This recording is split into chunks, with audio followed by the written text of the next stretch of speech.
जय श्री हरि। श्री कृष्ण गोविंद हरे मुरारे, हे नाथ नारायण वासुदेव। जय श्री हरि। प्रिय भक्तों, अब रसपान कीजिए माघ मास के 10वें अध्याय का। 9वें अध्याय में आपने श्रवण किया कि वैश्य के पुत्र विकुंडल को किस प्रकार से यमदूत माघ मास के महत्व के बारे में बताते हैं। यमदूत कहने लगे कि हे वैश्य, एक बार भी गंगा में स्नान करने से मनुष्य सब पापों से छूटकर अत्यंत शुद्ध हो जाता है। जो मनुष्य गंगा जी को दूसरे तीर्थों के समान समझता है वह अवश्य नरक में जाता है।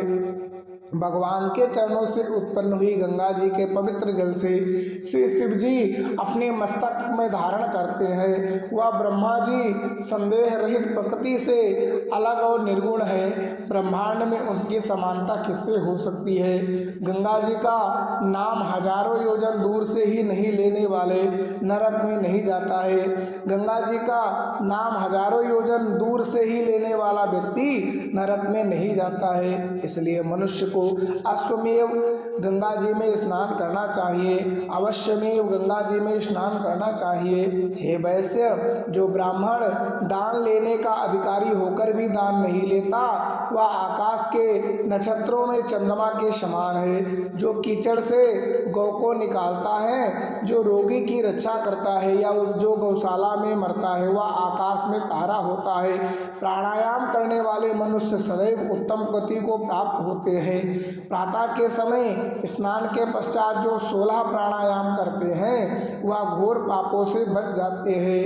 हे वैश्य पुत्र, जो पराई स्त्री को माता समान मानते हैं वह इनकी यातना को नहीं भोगते।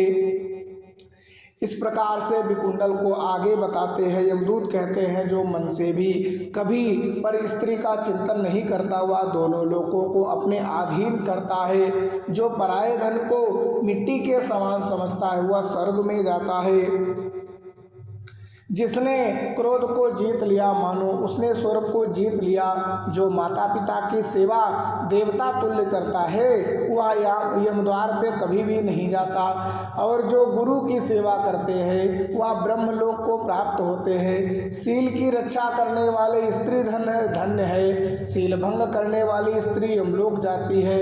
जो वेदों और शास्त्रों को पढ़ते या पुराण और संहिता को पढ़ते हैं और सुनते हैं तथा जो स्मृति का व्याख्यान और धर्मशास्त्र समझते हैं, जो वेदांत में लीन रहते हैं वह पाप रहित होकर ब्रह्मलोक को प्राप्त होते हैं। जो अज्ञानियों को वेद शास्त्र का ज्ञान देते हैं वे देवताओं से भी पूजित होते हैं। यमदूत ने कहा, हे वैश्य श्रेष्ठ, यमराज ने हमको वही आज्ञा दे रखी है कि तुम किसी वैष्णव को मेरे पास मत लाओ। हे वैश्य, पापी लोगों को इस संसार रूपी नरक को पार करने के लिए भगवान की भक्ति के सिवाय दूसरा कोई साधन नहीं है।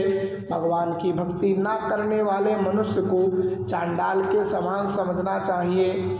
भगवान के भक्त अपने माता पिता दोनों कुलों को तार देते हैं और उनको नरक में नहीं रहने देते। जो मनुष्य वैष्णव को भोजन कराते हैं, वैष्णव का भोजन करते हैं वे श्री भगवान की कृपा से श्रेष्ठ गति को प्राप्त होते हैं। बुद्धिमान को सदैव वैष्णव का अन्न खाना चाहिए। इससे बुद्धि पवित्र होकर मनुष्य पाप नहीं करता। गोविंदाय नमः इस मंत्र का जाप करता हुआ जो मनुष्य मृत्यु को प्राप्त होता है, हे वैश्य पुत्र, वह परम धाम को प्राप्त होता है, इसमें कोई संदेह नहीं।